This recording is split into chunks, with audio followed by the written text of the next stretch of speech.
Béni sois-tu, Père éternel, comme un enfant proche de son Père connaît certains de ses secrets.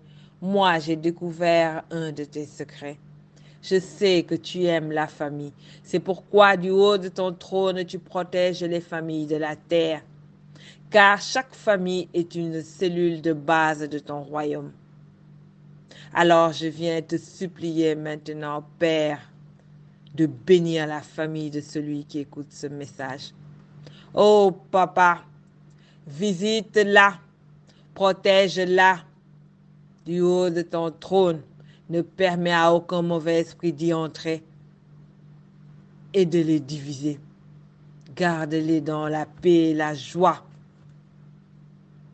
Au nom de Jésus-Christ.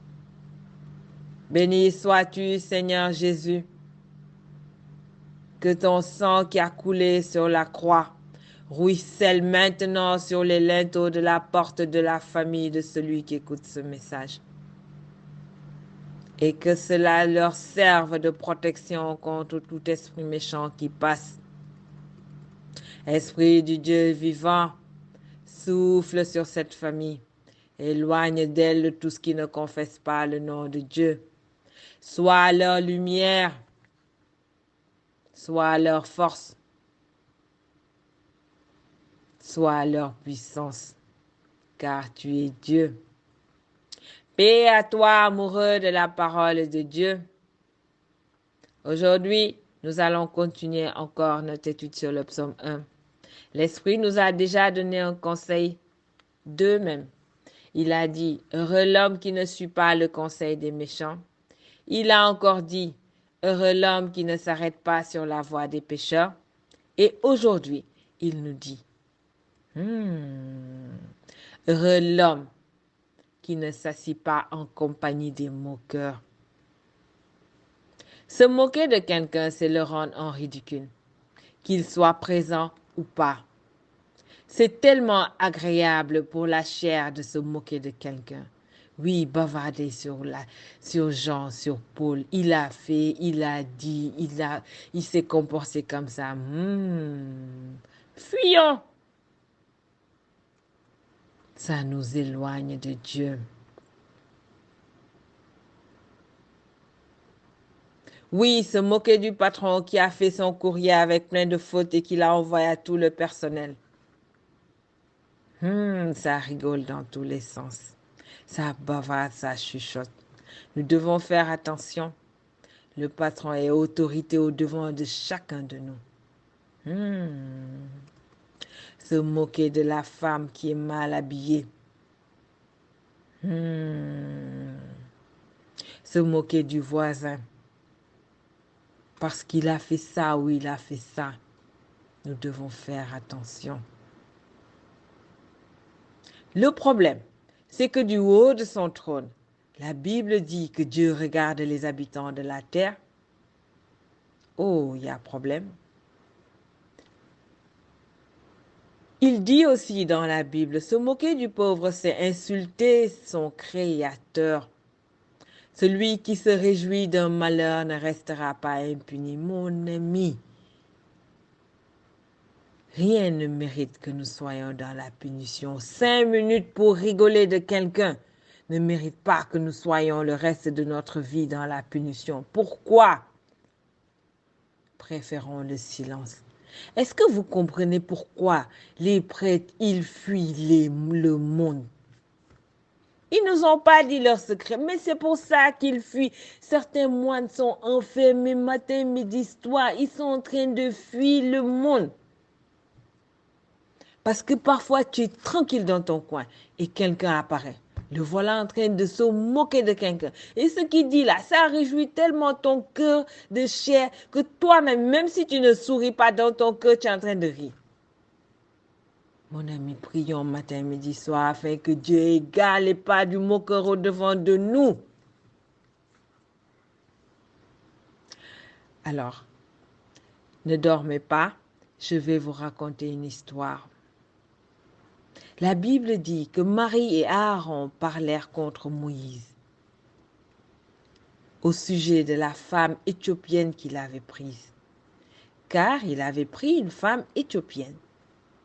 Or, vous savez que les Juifs, ils se considèrent comme une race supérieure car Dieu les a bénis et tous les prophètes sont nés dans euh, en Israël en fait. Et donc pour eux, les autres races ne sont pas des races bénies comme eux. Et donc voilà, Marie et Aaron, ils sont en train de bavarder sur le fait que Moïse, qui est israélien, a épousé une Éthiopienne. Ils dirent, est-ce seulement par Moïse que l'Éternel parle? N'est-ce pas aussi par nous qu'il parle? La Bible dit, et l'Éternel l'entendit. Or, Moïse était un homme fort patient, plus qu'aucun homme sur la face de la terre. Soudain, l'Éternel dit à Moïse, à Aaron et à Marie, allez, vous trois, à la tente d'assignation. Et ils y allèrent tous les trois. L'Éternel descendit dans la colonne de nuée et se tint à l'entrée de la tente. Il appela Aaron et Marie, qui s'avancèrent tous les deux. Oh, ça va chauffer. Et l'Éternel leur dit, écoutez bien mes paroles. Lorsqu'il y aura parmi vous un prophète, c'est dans une vision que moi, l'Éternel, je me révélerai à lui. C'est dans un songe que je lui parlerai. Il n'en est pas ainsi de mon serviteur Moïse. Dieu adorait Moïse. Il dit, il est fidèle dans toute ma maison.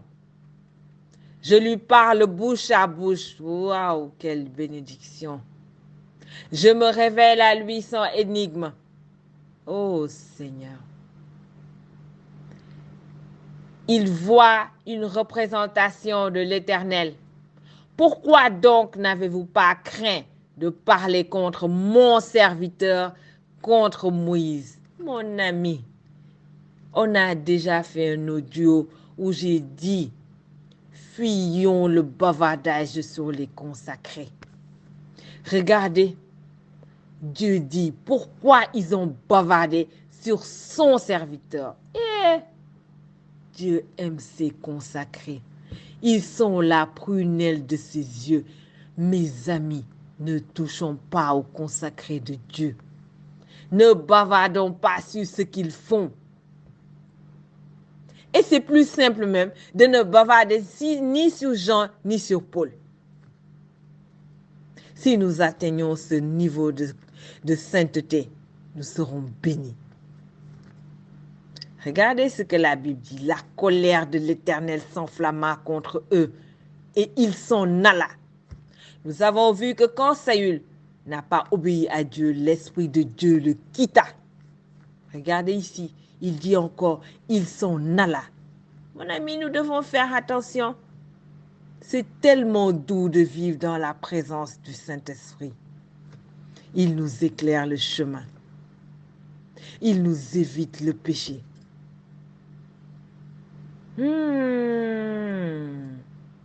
La Bible dit encore, la nuée se retira de dessus la tente. Il y a un problème.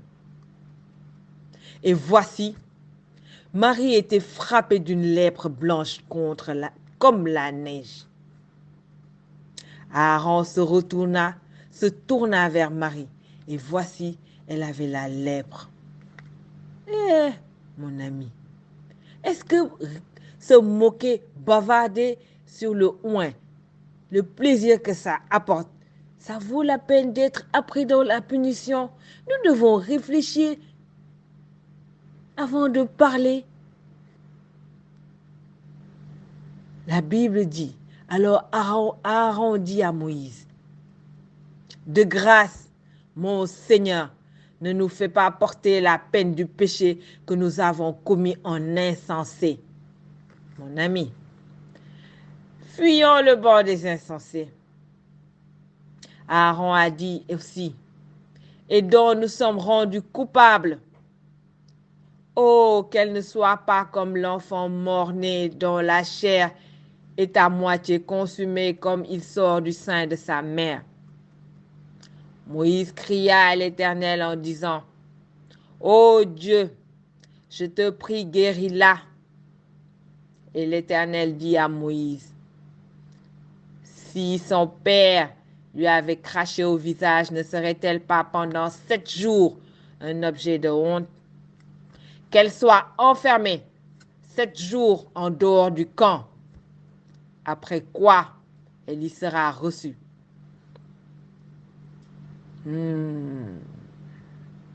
Ça, c'est un conseil pour que chaque fois que nous avons péché, nous puissions prendre un temps pour demander pardon afin de nous purifier. La Bible dit que Marie fut enfermée 7 jours en dehors du camp. Et le peuple ne partit point jusqu'à ce que Marie y fût rentrée.